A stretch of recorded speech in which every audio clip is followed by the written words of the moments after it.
Tonight, we review episode 4 of The House of David, The Song of Moses. We see at the beginning scene, the prophet Samuel advises David. And yes, that actor is Stephen Lang. You remember him from Avatar.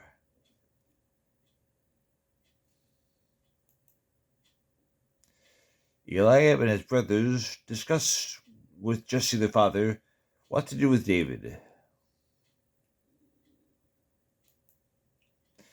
Meanwhile, Saul and Ishbaal, his son, discuss future plans for the city of Gibeah. They want to make it a capital with big arenas, sports complexes, a true city of a wonder of the world. And yet, this is not going to happen. David, turns out, is summoned to the royal court. By whom? We don't know.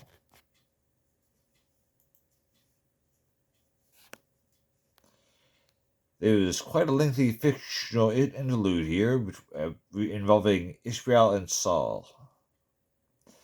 The accusation is made against Ishbaal that he has defiled a prominent young lady in the tribe of Dan, and so he is put on trial, but Saul himself is drawn away, and the case has to be decided by Abinoam, the queen.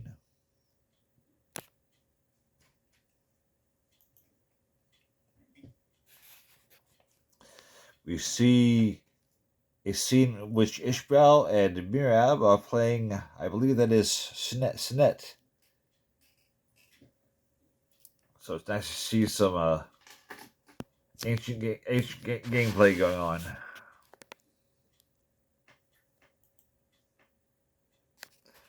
Ahinoam resolves the case brought by Yahir of Dan regarding Dinah and Ishbaal. She says Ishbaal must be banished to one of the cities of refuge. The city of Endor, which in the Bible is not a city of refuge, but it's a city. Probably this is a bit of that artistic license that we've heard of.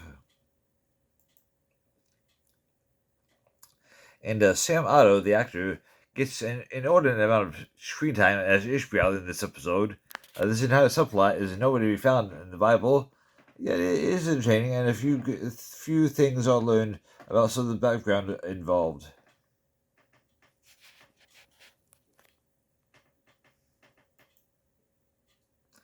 The city's refuge into the plot of the fictitious tangent about Ishbaal.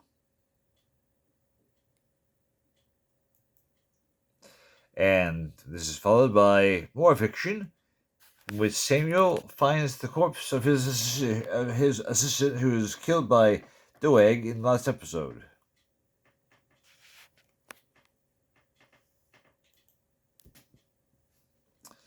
We also learn that Michael is the one who chose David to become court minstrel in Saul's court.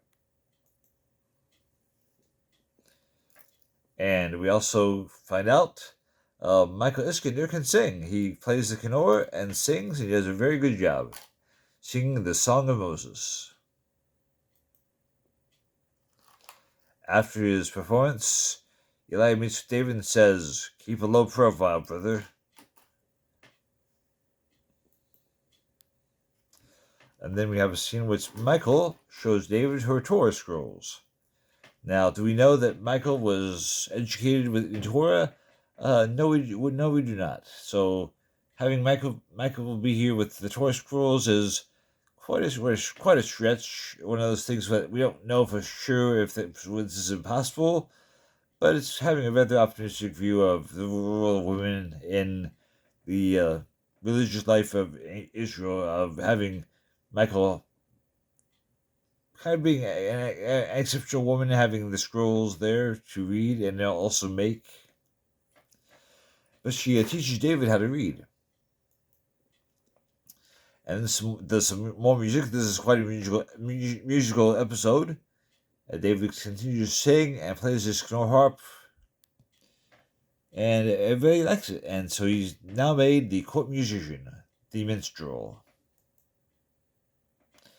And then there's a bit more of a fictional tangent, because, I mean, most of this episode is fictional tangent, in which Ishbaal, on his way to exile in Endor, is ambushed by bandits, and we are left to figure out what's going on in the next episode.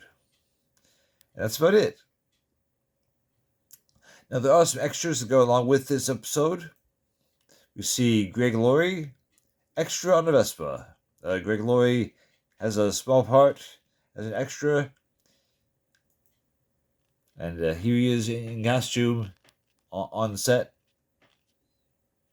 So, to sum up, this episode has a somewhat imprecise reenactment of the events in 1 Samuel 16, 14 through 23, with several layers of fictional subplots thrown over it, some of which illustrate biblical concepts such as the siege of refuge. So you might want to read up on those in Numbers 35 and in Joshua 20.